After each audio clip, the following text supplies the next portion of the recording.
Jerm Warefare is Jeremy Nell on today's News Talk Radio, TNT. My name is Jerm. This is Jerm Warefare, the battle of ideas.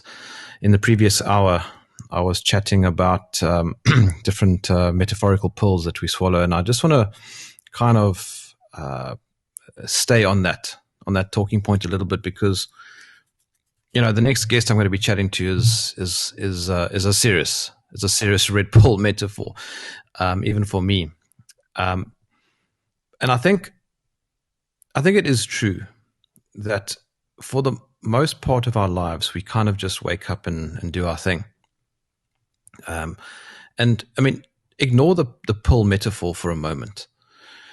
Just think about how many things in your life you thought were true and now no longer think are true. There must be many. If I were to ask you now, what has been your biggest red pill moment, or what has been your biggest 180? Give it a think. It would be fascinating to know, because I've had a lot of changes in my worldview in the last year and a half, 2 years, maybe more, 2.5 years even. Whether it's man going to the moon, or whether it's I spoke to a guy yesterday about rewriting history. I've always thought, for example, that human history follows a linear timeline. Thousands of years ago we were primitive, and over time we became more and more advanced to where we are today. That seems completely ridiculous to me. Now, I mean, all you have to do is simply start looking into the pyramids, or look at any of these other huge ancient constructions from around the world. What about Atlantis? What about the intricate networks, developed even inside the pyramids? How they put these huge blocks together without any kind of machinery that could bore holes, etc. I mean, it's ridiculous to think that these were just a bunch of plebs who were, ordered around by a pharaoh. It's so silly to think like that. They were clearly advanced, and something happened. Something happened, and I don't know what the answer is. But the point that I'm trying to make is that there have been very big moments for me. Yes, another one: the existence of not just SARS-CoV-2, but viruses in general. I'm not entirely convinced anymore that viruses are anything meaningful. Even if they are, it really doesn't matter all that much, because if you realize that the responsibility of your health lies with you and not some zombie microbe that's floating around the air waiting to attack you, then you suddenly realize that you have more power for yourself. You are more in control. What about other big things like, well, maybe not such. This is not such a big one, but I remember having a conversation about Marilyn Monroe. That's a very small thing, but the underlying talking point is not necessarily who killed her, but is the fact that there are lots of government cover-ups. Without a doubt, the CIA, for example, are immensely involved in cover-ups. JFK, that's a big one. Everyone thinks it was Lee Harvey Oswald. Or what about 9/11? I mean, the official story, in my view, is completely bunk. It's complete nonsense. But the point is this: is that when you start questioning things and wondering how the world actually works, and you start opening that curtain and looking what's behind, it really, really starts opening up your mind to a world of possibilities. I don't want to say the word globe, because I know my next guest his jaw's gonna go out of joint. But but before I go to my guest, let me just quickly tell you that the TNT app is available in the Android and Apple store. I'd strongly recommend you download it, because if you aren't able to listen to the show live, you can listen to it after the fact, whenever you want, wherever you want, anywhere in the world. It's a great app. Anyway, my name is Jerm. This is TNT Radio. The latest headlines waiting for you. I follow the news pretty much throughout the day. Today's News Talk Radio, TNT. David Weiss, it's a pleasure to be chatting to you again. Thank you for joining me in the trenches. Jerm, thanks for having me on here. And don't tell me you're one of those moon-denying flat earthers. Oh, no, I'm not I might deny the moon landing. I'm not sure about the flat earth part, but the fact that I'm talking to you means that I have an open mind. Yeah, and everybody that's hearing this that is like, oh my God, flat earth, how dumb is this guy? Every flat earther has the same story. We thought flat earth was the dumbest thing ever. And most of us, including me, refuse to even look at a 1-2 minute video. I'm like, I'm not watching that. You're an idiot. Banned. You no longer can comment on my social media. And then if you're lucky, depending on how you look at it, something will force you to look. Something will force you to go beyond searching on Google. Searching on Google and reading the results that they feed you. Excuse me, listen to my voice.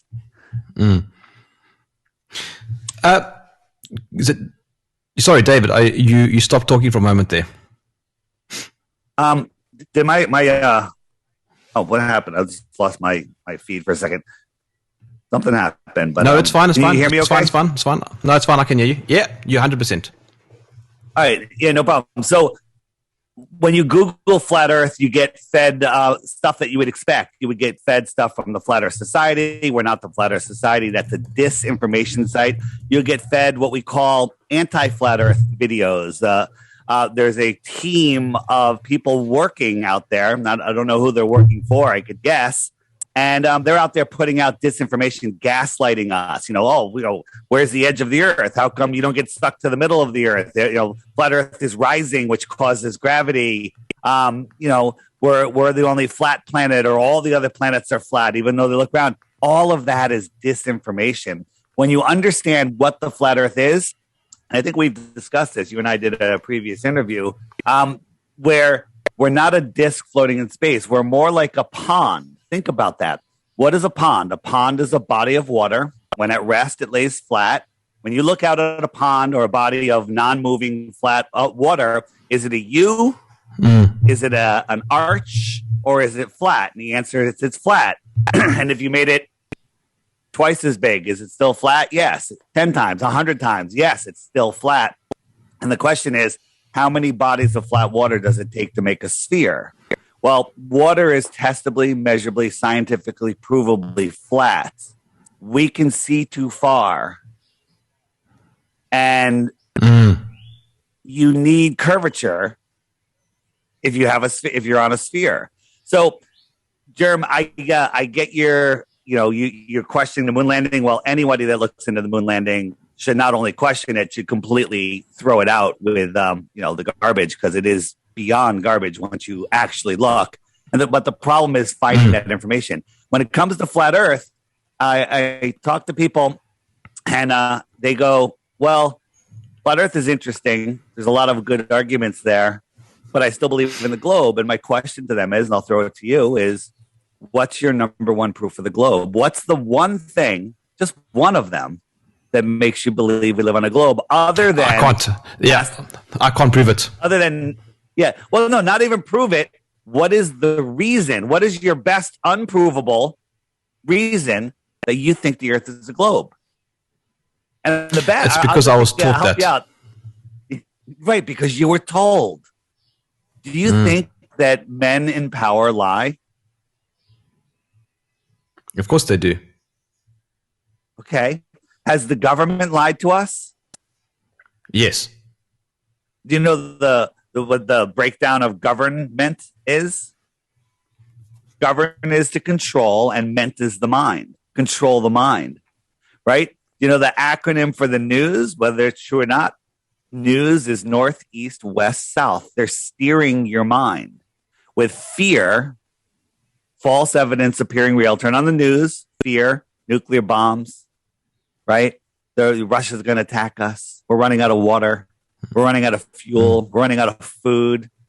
All of this stuff is engineered fear. Because if you are in a state of fear, if you believe that you live on a speck flying through an infinite universe, spinning out of control, traveling billions of miles a year through scientifically provably impossible fake space, then you give away your God-given power to what you call authority. Nobody has authority over you other than in your imagination. So where does one begin? I mean, how did you arrive at this place? So I was doing a conspiracy podcast, and now you're a conspiracy tinfoil hat, conspiracy theorist. No, I'm a conspiracy analyst, because the definition of a conspiracy is when two or more men or women get together and conspire for their own benefit. Well, pretty sure that's happening on every possible level. As a matter of fact, this show is a conspiracy because we conspired to put a show out on the station together, right? So technically it's a conspiracy. Yes. So a conspiracy analyst is somebody that actually takes the time and looks at the evidence and compares them.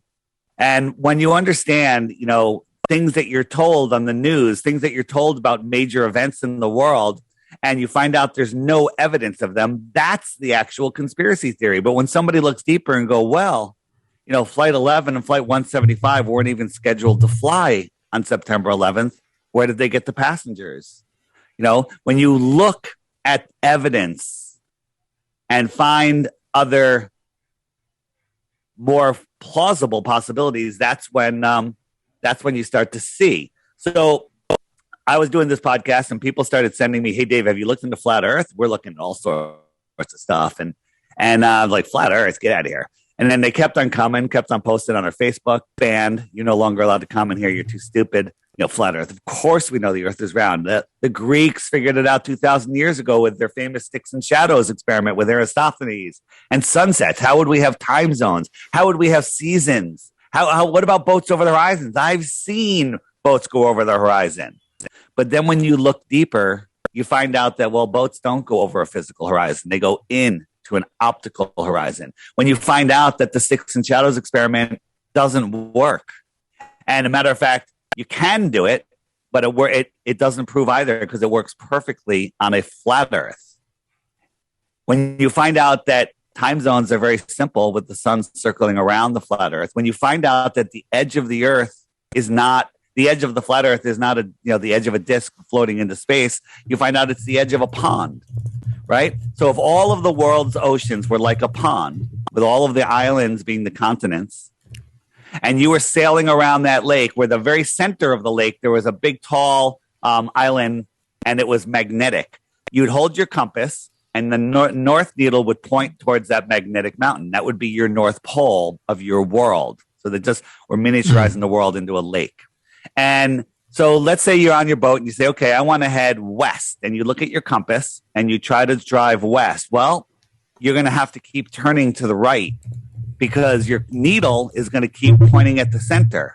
So when you leave up one island on your little world lake, you're going to circumnavigate the center magnetic pole, and you're going to end up right where you started, and you're going to be heading west the whole time. The same thing is true for east. Think about a compass. The needle's pointing towards the center. You're trying to go 90 degrees to that needle, and it's going to take you right back equidistant from the center point to where you started from. The problem comes on a flat Earth where you try to head south.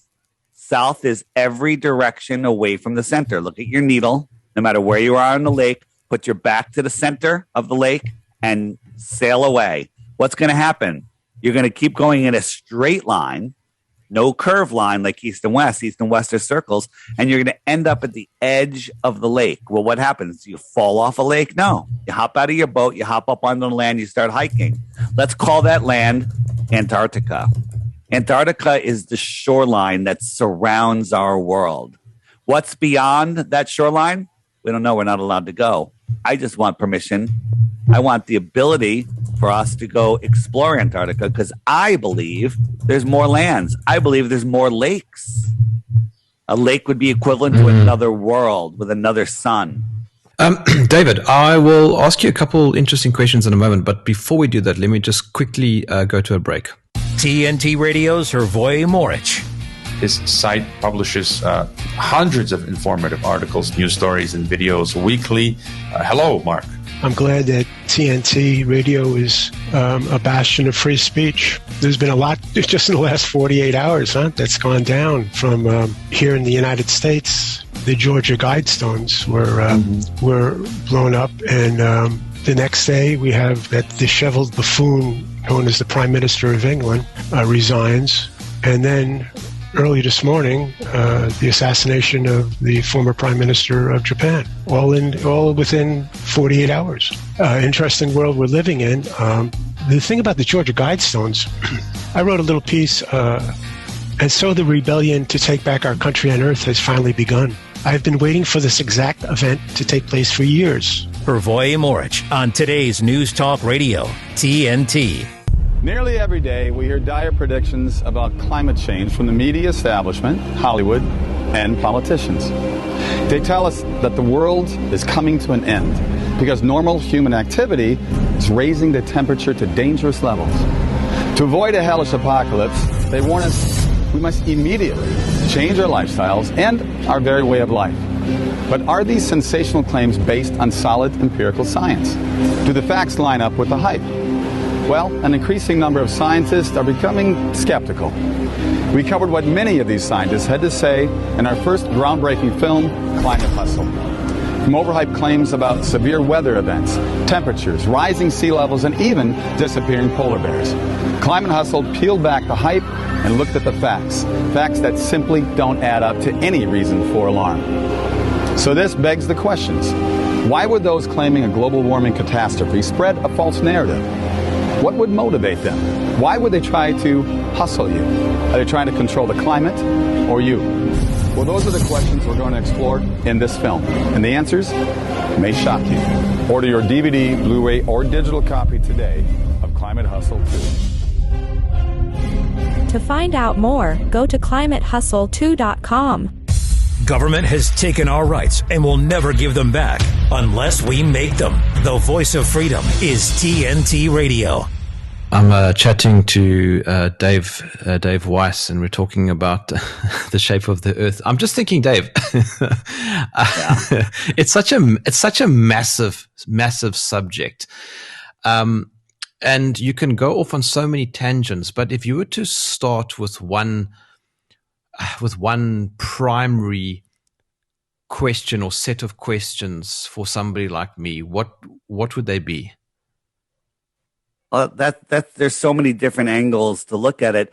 One of the greatest flat Earth proofs, I say, is that there's no proof of the globe, but there's tons of proof of flat Earth. If you look at the size and you do the math, we can see too far. A ball 24,901 miles around, like they tell us, requires a physical horizon for a 6-foot tall person standing at the edge of calm water to be only 3 miles away. But we all know that we can see much farther than that. And with today's consumer optics, we can zoom in on things that require a ball to be 1,000 times bigger than they tell us. Well, that's a problem. Okay. Imagine the Earth is 1,000 times bigger and they've hidden the rest of it from us. There's only, 8 continents? Now I forget because I believe there's thousands of other continents out there. It's all about control. It's controlling your mind. People like, well, people get frustrated. They're like, all their proofs get knocked down. They go, well, why the lie? Why would so many people lie? They can't, how do they keep a lie a secret? Yeah, that's the big one. You're right. That's the big one. It is the big one. And the why the lie is, in my mind, very simple. It's about control. It's about controlling you. If I put you in a park and had a big fence around it, well, you want to go on the other side of that fence. If I put you in a park 5,000 miles around with a big fence, you're going to see that fence. You're going to want to go to the other side of that fence, right? Humans always want to go to the other side of the fence. So instead of putting a fence around us, they put us on a ball. And that way we think there's nothing else beyond Antarctica. But the world just begins at the shoreline of Antarctica, right? We are kept in this lake by the controllers of this world, and they do not want us to go beyond Antarctica. But just getting beyond, anything beyond Antarctica or above, I think 72 miles or give or take, is speculation because I don't believe anyone is gone higher than that, and we're not allowed to explore beyond the very tip of the shoreline of Antarctica. And so but here within our world, every single test that we do proves a flat, stationary Earth. Flat is not a shape; it's a description of level and horizontal. Right? You get a plumb Sorry, bob. when you say Go yeah, hold on. When you say tests, what do you mean? Experiments. You can do experiments. For example, here's a topical Like one what? for you. Yeah. The Georgia Guidestones, which no longer exist, had a little hole in the center block and a long channeled hole, I don't know, half an inch in diameter. And you look through it, and there's Polaris. Polaris is our North Star. Well, the Earth is supposedly spinning at 1,000 miles an hour, wobbling, orbiting the sun at 66,600 miles an hour, chasing the sun in a curved trajectory at 500,000 miles per hour, while the entire galaxy is moving sideways at millions of miles per hour, 4 different directions at once. How the heck does Polaris stay stationary through that hole? Now, the best global argument, which is horrible, is, Polaris is so far away that the parallax is when you're moving and things in the foreground and the background change the relationship to each other that's called parallax. And it's so far away that even though we're traveling 4.5 billion miles every year, that Polaris never moves from that hole because it's so far away. 4.5 billion miles is just too small. This is absolute insanity to believe that. But they said also that when the pyramids were built, also the Great Pyramid of Giza has a shaft that points at Polaris, and they say, well, the Earth is possessing 2,000 years ago. Whenever the pyramids were built, they were built, and it was pointing towards a different North Star, and the Earth has precessed. And during our time, Polaris is in that hole. Isn't that coincidental? Amazing. We live in the time, right? For thousands of years, there was no star in that hole, but just when we're here now in this round of civilization, Polaris is in that hole. And they say in 2,000 years, there'll be another North Star, Thuban, or maybe it was Thuban before, whatever. It's all nonsense, so I tend to forget the names. So, but if that was true, every 70 years, the sky would move, Polaris would move about a full degree. Well, Georgia Guidestones were up for 40 some odd years. Half a degree would put Polaris so far out of that hole you would never be able to see it from any angle, but it was still there. So why were the Georgia Guidestones knocked down? Maybe because they were a rock solid, no pun intended, or pun intended, proof that we are on a stationary, non-moving, level plane. But if it's stationary and non-level, how do tides work? So we're told that the tides go by the gravity of the moon, right? Which is absolutely ridiculous. There's only tides in salt water. Salt water carries the current of this electric magnetic world that we live in. And if you actually look at the tide charts or any of my presentations that I do, the tides, there's little tidal nodes all over the place that have no relation to the moon. There's high tide over here, low tide over here, high tide over here. And if you want to look at the official story of the tides, it's absolute insanity. I'm going to draw a little picture. Try to imagine this. You got your globe Earth. And off to one side you have the moon. And on that side of the Earth you have a high tide because the moon is pulling a bulge of water off the Earth, away from the Earth. Bulging the water up. And on the other side of the Earth, on the opposite side of the Earth, there's also another high tide. Okay? And they claim that the moon is pulling the Earth away from the water on the other side. Okay? If you're having a hard time conceiving this, it's not your fault. It's absolutely ridiculous. But this is the official story. And then the Earth spins through those humps of water. And that's what causes the tide. Well, that doesn't correlate to when we have high tides and low tides. It doesn't work at all. Is there a correlation of high tides and super tides and lower tides with a full moon? Yeah, we have bigger tides when the moon is full because the tides are an electrical phenomena, right? They have to do with the current in the ocean, right? The salt water carries the current. The sun and the moon are the anode and the cathode of the Earth battery. The Earth, the land, is the salt bridge, and we live in this free energy system. They don't want us to know that there's free energy. They don't want us to know that, They're controlling us with food, energy, and freedom and knowledge. That's how they control the human race. It's all about control. David, I'll be back with you after these quick news headlines. With a check of the day's headlines, I'm Darren Metzer. Britain is bracing for its hottest day on record, with temperatures forecast to top 41 degrees Celsius for the first time in the country since records began. 5 children have been removed from a home in South Australia, after a 6-year-old girl was allegedly neglected by her parents, and left to die at the property. And an armed civilian is being hailed as a hero in the United States, after shooting and killing a man who opened fire on shoppers at a mall in Indiana. On air and on the app. I listen on the app. Stay up to date around the clock. I listen, therefore I know. Today's News Talk Radio, TNT. David, chat to me a bit about circumnavigating the Antarctic. I've always wondered, isn't it possible to take drones or a ship or something and go right around and prove it? Yeah. Let me jump into that, but let me just throw in real quick. For those of you listening that think this is crazy, I have a 3 Bitcoin challenge. Go to my app at flatearthdave.com, watch the daily video every day for 2 weeks. And at the end of that, if you have 1 proof of the globe, send it to me and you win 3 Bitcoins. But before you do, you have to check out the frequently asked questions section to make sure I didn't already answer your question thoroughly. All right. So circumnavigation. Yeah.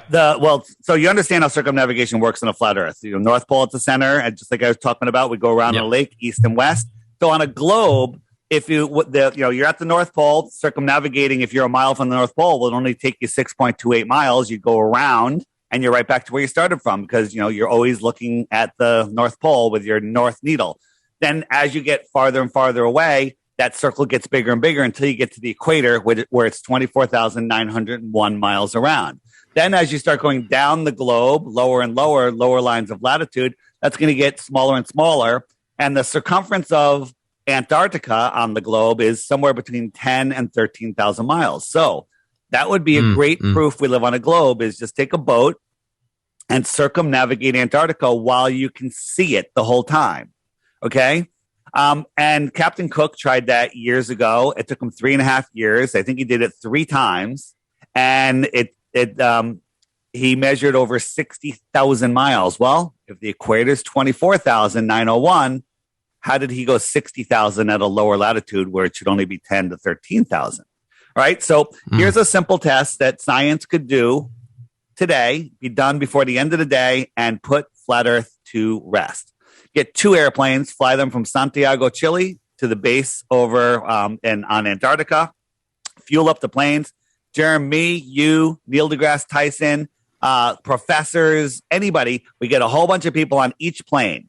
One plane takes off and goes one plane takes off, goes counterclockwise, flies like 1,000 feet in the air right off the shore, so we can watch the shoreline the whole way. Because once you're away from the shoreline, you don't know where you're going. GPS run by NASA is going to tell you where you're going. So we follow the shoreline. The other one goes the other way, looks out the other window.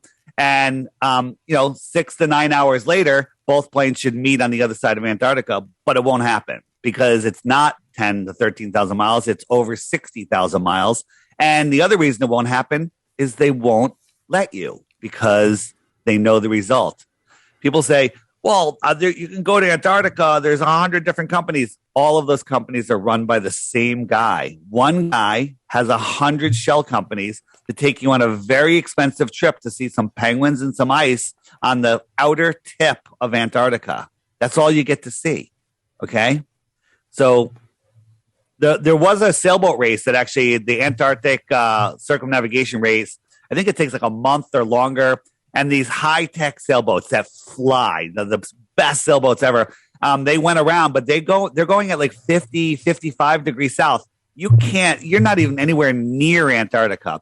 And when you actually do the math, they are in the southern hemisphere. When you do the math, they do the math based on GPS. Well, we're at 55 degrees south. So we, according to the globe, our circumnavigation should be, let's say 20,000 miles or 15,000 miles.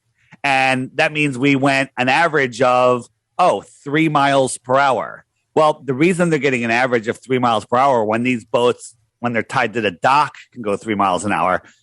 They're more likely going 20 to 25 miles an hour, is because that's not the distance you went. The distance you went was probably closer to 50,000 miles.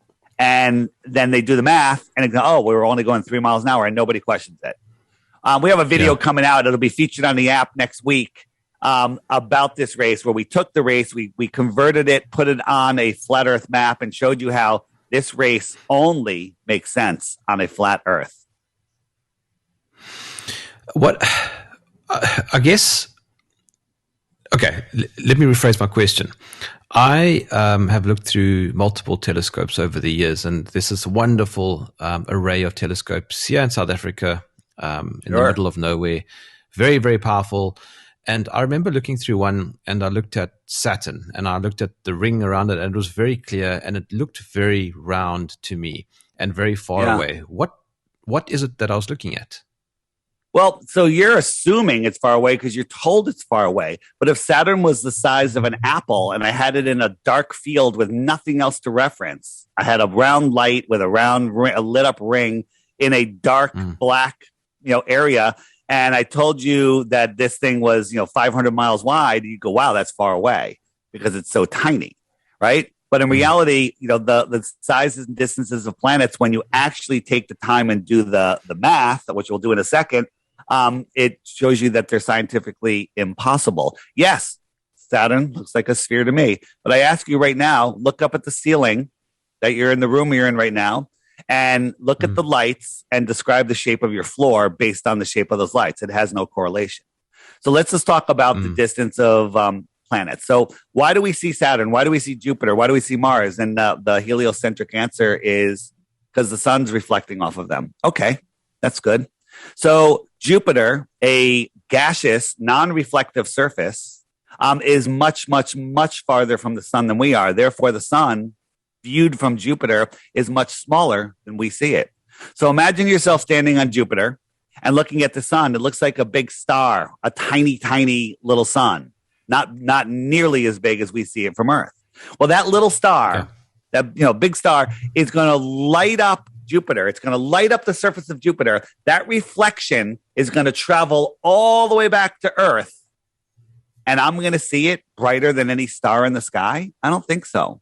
And there's a thing called the inverse square law of light. Every time you double the distance to any light, it's 1/4 of the brightness. So anytime you half the distance to a light, it's 4 times brighter. The brightness that Saturn would have to be, or Jupiter, or any of them, the moon, would have to be viewed from Earth, is brighter than we see the sun by magnitudes. Okay? It would have to be that bright on the surface for us to see it at the brightness that we're seeing it. None of it makes any sense. And the distances, let me quickly hit the distances, right? Polaris is our North Star. You can see it with your naked eye. It's a pretty bright star up there. They tell us it's 48 times bigger than our sun. Okay, that's good. Well, our sun is 8 light minutes away, right? If our sun was a mile over our head, it would fill the whole sky. Move it 8 light minutes away, it's the size of a coin held at arm's length. Double that distance. You think you could see it? I see what you're saying. Yeah. Okay, well, hold on. Double the distance. Right. How about if we quadrupled the distance? That's 4 times farther. That's a light half hour. 8 times farther. That's a light hour. 1 light hour away. It's impossible to see. 1 light hour away. Well, Polaris is 48 times bigger. So 1 light hour times 48 is 2 light days. Polaris at 2 light days away is scientifically provably impossible to see, ignoring the problem with the inverse square law where the brightness, okay? Ignoring that, at 2 light days away, they tell us it's 433 light years away, okay? Compute that. Think about that. Well, if I can't see it at 2 light days away, well, then I can't see it at a light week away, at a light month, a light year, 400 years. I mean, the multiplication is ridiculous. This alone proves that what they're telling us stars are, what planets are, is not true. That's it. Unwind the whole thing. NASA's a lie. The whole Earth is a lie. Everything's a lie. Throw it out. Look at the evidence, right? Jerm, you believe that the Earth is a globe. What? I don't know. I think they're souls, if you ask me. I think they're sentient in nature, but that's me. That's Dave Weiss saying that. Okay. We don't know. Here's the only thing that we know about the sun, moon, and stars. The only thing that you can absolutely positively say is that they're lights in the sky. Nothing else can be said about them. That's absolutely true. Okay. What about the sun and the moon? Are they also lights in the sky? Well, the sun and the moon are lights in the sky because you can see them. So that's a silly question. So what are they? Well, the sun, God, it does throw some heat down. I think it's a reflection of the source, the true source, which is above what we call the firmament or within the firmament. And I think that we see a projected focal point of that energy. Like when you take a magnifying glass and make that little dot that burns ants. I know you did it as a kid. Don't deny it. Okay. I did. You lifted, I know, of course you did. And if you lift up the magnifying glass a foot in the air, well, that dot disappears, but it's still there. It's just in the air. Move your hand around, find that spot in the air, and you'll see. Ow, it'll burn you. But take a look at that dot. It really looks like the sun. So perhaps the firmament is focusing the sun into our sky. The best quote I heard recently is, it's a transformer from another dimension. That makes the most sense. We don't know what it is, but it's electrical in nature. Think about this: solar power panels. Is that right? I was in the business. I should know how to say it. Scientists do not know how they work. Well, that's because scientists believe that a photon took 1 billion years to come from the center of the sun and then 8 light minutes to come to Earth and crash into the solar panel, when in fact that's not the case at all. It's electricity that the sun is sending to Earth, and it hits the panel, and the panel just collects it and runs it into currents. Okay? So what do I mean it's electricity? Well, get 2 house plants and put one in front of a fireplace and one in front of an electric lamp. Which one's going to grow? Which one's going to shrivel up and die? We are electrical beings. We live in an electrical world. Okay. Everything is electricity. Your body is electricity. Okay. Every motion, every force on earth is electric and magnetic, which are brother and sister. And once you start understanding this stuff that they don't teach you in school, or they don't teach you how to think this way, then you'll start to see through this lie. And once you see through the lie, you look at the flat earthers out there, we are growing rapidly. On my app, on the Friend Finder, it's becoming a dating app, a job app, a friend finder. It's amazing. We're just about to hit 70,000 people on the Friend Finder alone. And it's growing because once you see flat earth, it opens your eyes. The globe is the matrix. It's a prison for your mind. It stops you from thinking beyond the round earth. It stops you from thinking beyond the horizon. The horizon is imaginary. The limit of your thoughts are limitless, and your thoughts create your world. Okay. But if they can limit your thoughts, keep you in fear, steer your mind, make you believe in scarcity, make you believe that a nuclear bomb's going to come when nuclear bombs don't exist. Okay. If you want to do a show on that, let's talk later. I'll hook you up with Crow 777. Nuclear bombs don't exist. And once you understand that, what about Hiroshima and Nagasaki? Well, those were just fire bombs. Everything was running 3 days later. Sandwich shops were open. Flower shops were open. The trains were running, and everybody was back to work 3 days later. That unwinds the entire nuclear bomb story. So all of this fear is to control your mind. But it's been programmed into us so deep that... Go ahead. No. I interrupted you. Just finish your point quickly, and then I'll ask you my question. Sorry. I said it controls us. We've been programmed so deeply from birth that it's really hard to let go, because your ego has to go, yep, everything I've known is a lie. Everything I've based in my worldview is based on top of a lie. Well, it's like having the carpet ripped out from underneath you. The good news is there's a solid foundation underneath you, unlike the spinning, wobbling, insignificant speck of dust flying through an infinite, impossible space vacuum. Once you understand where you are, who you are, what you are, and the power of your mind, you unplug from the heliocentric matrix. David, I was going to ask you a question, but before I do that, let's just quickly go to an ad break. De-weaponizing weather with reality and perspective. The latest European long-range computer model is bowing down to the U.S. model and to the Japanese model, which have been trying to hint that there's going to be cooling at the end of the month. Now, this is crucial. If you get sustained heat, just relentless, where every single day is above normal and some days extremely hot, that is what puts a tremendous amount of pressure on the grid. But suppose you get a few days where it's cool, or a few days where temperatures are back down below normal. And we've got a shot at that. For the next 7 to 10 days, the heat is going to be expanding across much of southern and central Europe. But there's a possibility the cooler air that will be hanging out in Scandinavia, where Greta is, of course, will try to push itself more south and west with time. This is meteorologist Joe Bastardi for TNT Radio. And remember, no matter what the weather, enjoy the weather. It is the only weather you've got. Hi, this is Christina Ricci with RAIN. Every 2 minutes, another American is sexually assaulted. If you or someone you know has been sexually assaulted, you are not alone. Help is just a call or click away through the National Sexual Assault Hotline. Please call 1-800-656-HOPE, that's HOPE, or visit rain.org, that's RAINN.org. Brought to you by RAIN and this station. Silence for thinking differently? Not here. Silence for asking questions? Not here. Silence for discussing the other side of the story? Not on TNT Radio. Join the conversation anytime. Search TNT Radio on Twitter, Facebook, Instagram, Getter, or Gab. Download the TNT Radio app for free from the App Store or Google Play. Today's News Talk, TNT Radio.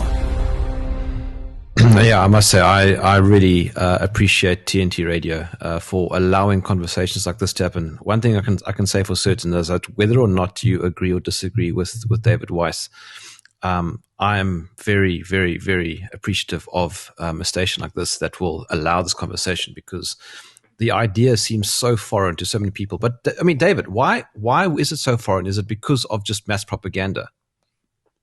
Our whole lives are based on globe propaganda, and there's a reason for it, because if you see the prison walls, you will no longer participate in the prison system. And once people wake up to the flat earth, people go, there's so much going on in the world right now. We don't have time to argue about the shape of the earth. And that's the problem. It's not the shape of the earth that matters. It's the lie. It's your position within the world, your position within creation, and the true power that you have, the freedom that God gave you and nobody can take away. You know, God, man, government. Well, government has climbed on top of man already, and now they're trying to get on top of the creator. So this is what people don't understand. You know, when I first started this, I guess I was a full-on atheist, but now I understand there's a creator. I'm not religious in any way, shape, or form. I understand that we live in an intelligent system that has amazing. You know, this is literally an amusement park with amazing features. It is incredible, the things that we can do and the things that there are to do and the wonders of this world, and they're hiding it all from us. On my app, Jerm, do you have my app yet? Sorry. Yeah. Do you have my app? No, I don't. I'm sorry to say. It's okay. It's called the Flat Earth, Sun, Moon, and Zodiac Clock app. It bypasses Google censorship. It will show you that you absolutely do not live on a globe. It'll give you tons of information, but there's other resources in there, including the stuff about the mud floods, our history, all sorts of stuff. It's one of the highest rated apps in the store. You can find everything at flatearthdave.com. It's a $3 app.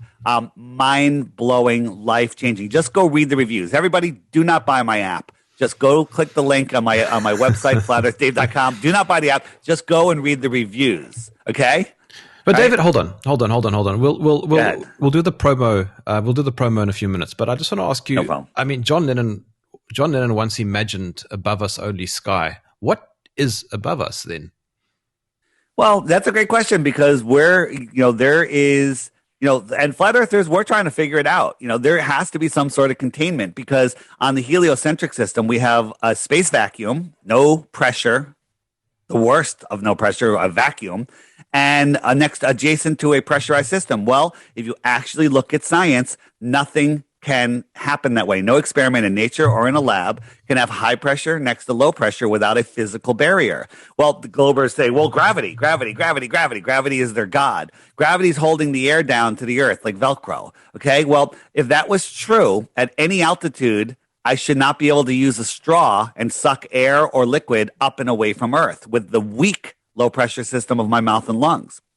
But I can, right? If gravity was holding the earth, the air down to the earth, then if I was holding a shoebox in the middle of a room upright and I sucked all of the air out of the room from below the shoebox should remain filled with air due to gravity holding it down. Well, we all know that's not true. If you had a room above that room that had no air in it, and you had a valve between those rooms, and you open the valve, and instantly they would equalize in pressure. Right? You can't have high pressure, which we live in, adjacent to a vacuum. It's scientifically impossible, and the leaps of faith that you have to take to make them believe that that's a real thing are beyond anything that I'm willing to do.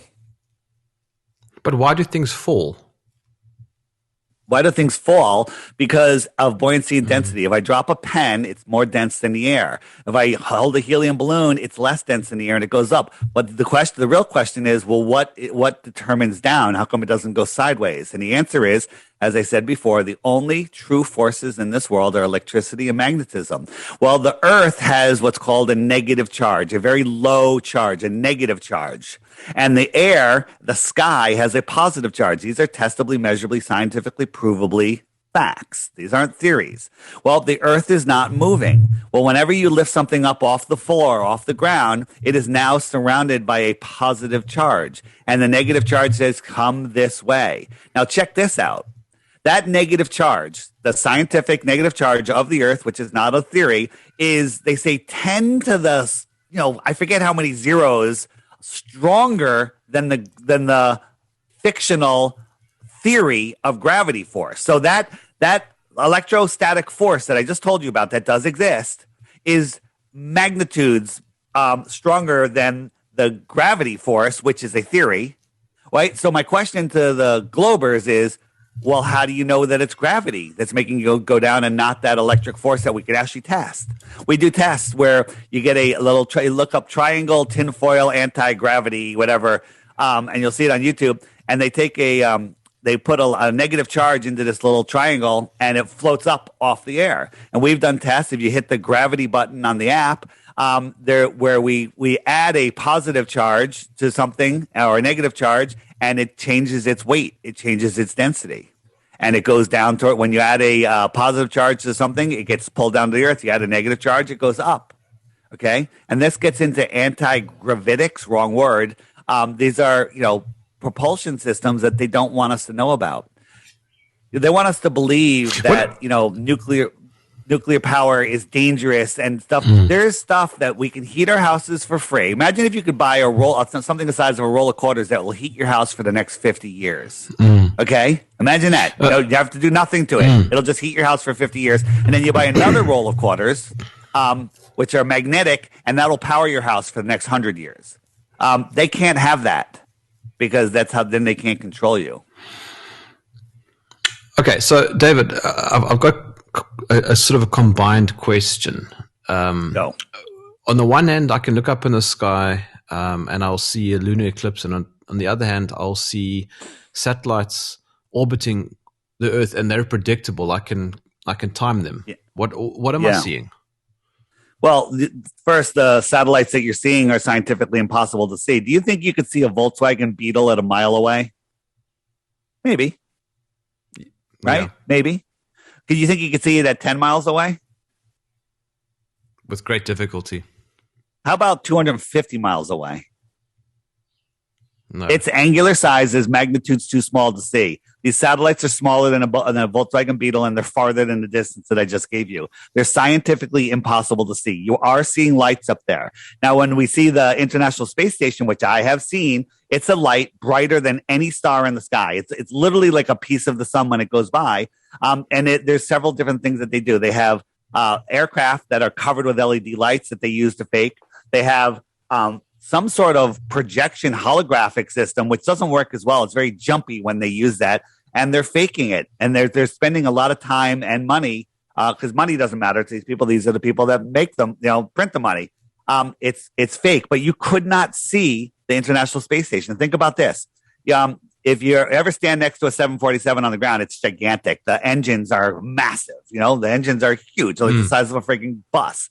And then at altitude, you can barely see the plane and you can't see the engines. They're too small. Well, that's only 5 miles up, right? Well, do you think you could see a satellite the size of the engine, 200 times farther than that? No, you can't. And also the International Space Station is 50 times farther than that airplane at cruising altitude that you can barely see. You could not see it, but people just believe without checking, without thinking. Science, facts, the way our eyes work, measurements that we can verify prove that these lights that you're seeing are not what they tell you. That's the problem. And the lunar eclipse? The lunar eclipse is the Earth casting a shadow on the moon. It doesn't work that way. They have, something they say, well, light goes straight. Well, light goes umbra, penumbra. And when you use a sphere to cast a shadow on another sphere, this is weird. It comes out as a straight line. Okay. Use a sphere, get a basketball and a baseball or whatever, and line up with a light. When you try to cast a shadow on one sphere to another sphere, it comes out as a straight line. But if you actually use a straight line, straight edge to cast a shadow on a sphere, it does come out curved. Now, I'm not saying that that's what's going on the moon. I believe that when we see a lunar eclipse, it's an electrical phase of the moon light itself. The moon is its own light. It's not reflecting sunlight. And people have a hard time with that. But when you take the time, which we don't have here, and look into it, you'll see on the app, there's a button called Eclipses. Watch those videos and you'll have more questions of what the hell the moon is than you did before, but you'll know that a lunar eclipse is not caused by the Earth. And that's provable because there's many eclipses that happen where the observer can see the sun and the moon both above opposite horizons, well above opposite horizons. Okay? And that's not, the Earth has to be in between them.